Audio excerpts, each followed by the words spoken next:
4.7 FM. Good morning, I'm Don Wade. There's Roma. This is the Breakfast Diner. So many things to cover today. Smiling Pippin off scot-free. The mayor, should he be a man and take the heat for the deaths? And why isn't it okay to die anymore when you're an old person? CTA bus etchings and the Japanese toilet scrubbing. Ringo's pizza commercial. The Bush portrait at the White House.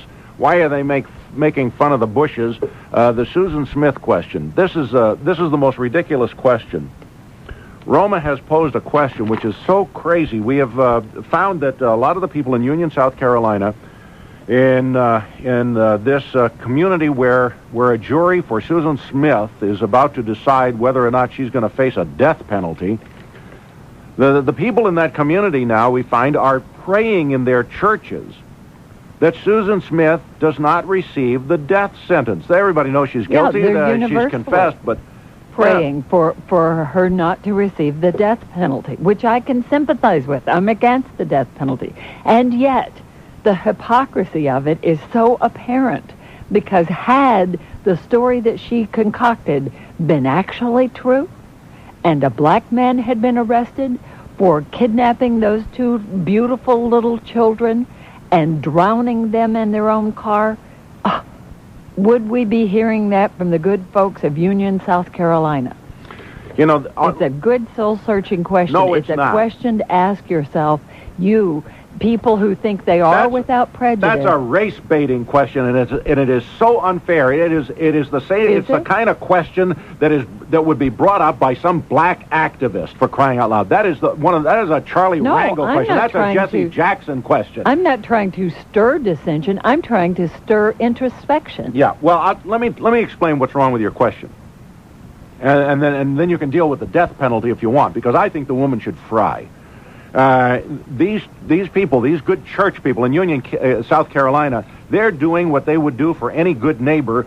They wanted to move this trial out of that community, the prosecutors, but they weren't allowed to. Now, they know that because these people all have seen this Susan Smith grow up, that she was a babysitter for some of these people, that she was a friend to a lot of these people, that it's going to be very hard for them to bring a guilty verdict and the death penalty.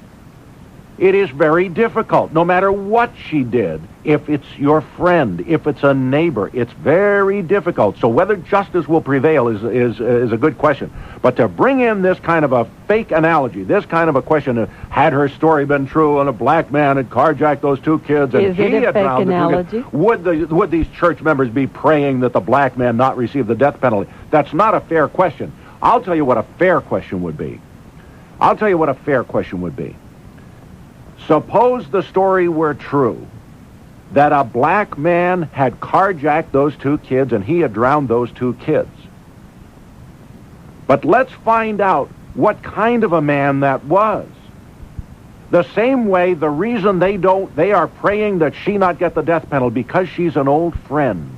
Because she's grown up with them, because she babysat their kids. They went to high school with her. Yes, they went to school with her. People on the jury. They all know her. They know that she's a good person, and that's why they can't believe that she even did what she did, and that's why they're praying that she not get the death penalty. Now, let's make a parallel. Let's make a good comparison. Suppose the black man who had carjacked those people. Suppose he had personal problems. Suppose he was a local businessman. Some middle management guy, upstanding citizen, churchgoer, had gone to the same schools, maybe he was a Boy Scout, devoted good father in the community, had home movies of him and his two kids, a great devoted father. But because of personal problems, his wife left him for some reason, took his two children from him that he loved. He loved his two children very much. He was devoted to those two children. But his kids is lost because he spent all his money and all his time on lawyers to try to regain his children. His lawyers have taken all his money. He's lost his money. He has no money. They repossess his car from him. How long is this story going to go on? And eventually he snaps.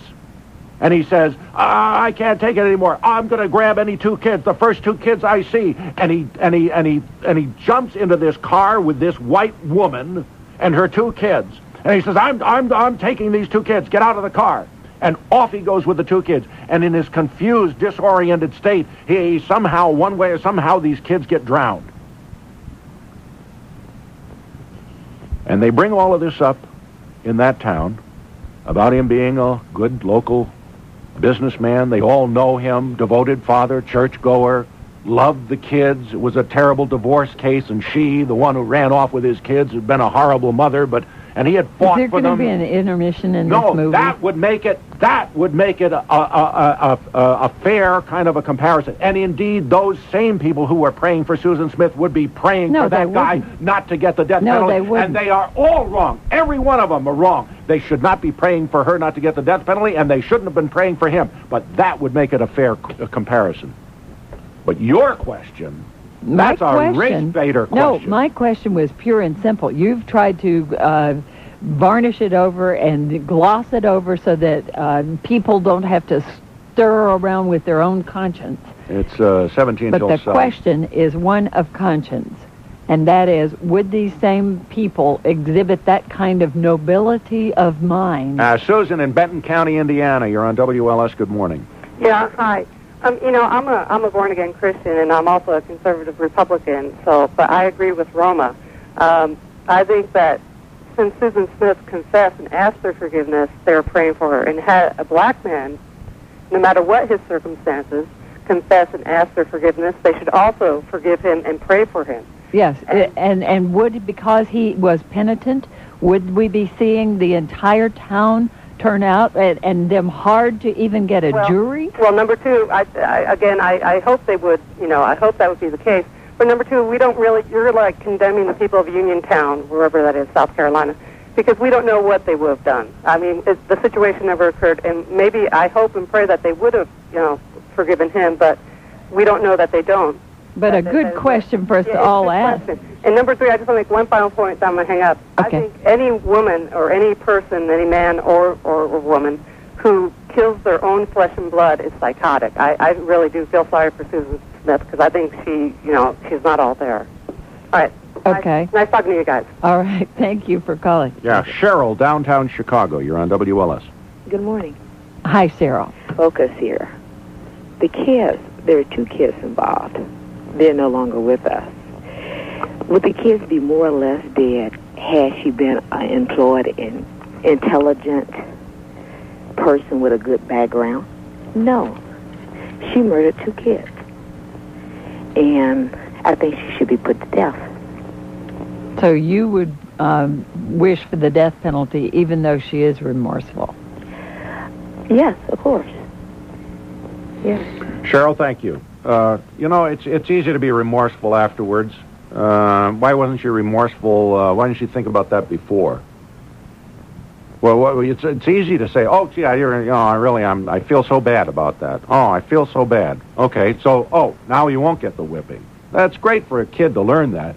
You find out, who was it who lit the dog's tail on fire? Was it Johnny? Yeah, but I feel bad about it. Oh, okay, Johnny, then you won't get a whipping. Oh, I see. That's all you have to do is say, I'm sorry, I feel so bad about it. Oh, that gets you off. No, doesn't get you off. You still lit the dog's tail on fire. So you get one good paddling, kid. Drop your pants and come on to the woodshed. The woodshed? I don't know. There isn't even a woodshed they used to anymore. talk about woodsheds.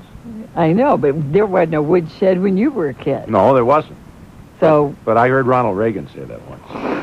All right. It's 6:45, traffic, weather, and a WLS News update. Here's Jeff Hendricks. The number of heat-related deaths in Chicago is up to 179. The city council plans to hold hearings on the city's response or lack of response to the disaster. Charges of domestic battery against Bull star Scottie Pippen have been dismissed, and Attorney General Janet Reno is going to be in town today. She will speak at the graduation of 121 Chicago police officers who were hired with federal funds. 6:46, and now WLS Dependable Traffic with Steve Scott. On the southbound side of the tri-state, heavy around Route 137, also on the Breaks Deerfield Road down to the spur where there's an accident blocking the right lane. Now, once you get onto the eastbound spur, even with the road work, it's moving okay. Westbound on the spur ramp approaching the tri-state, there is an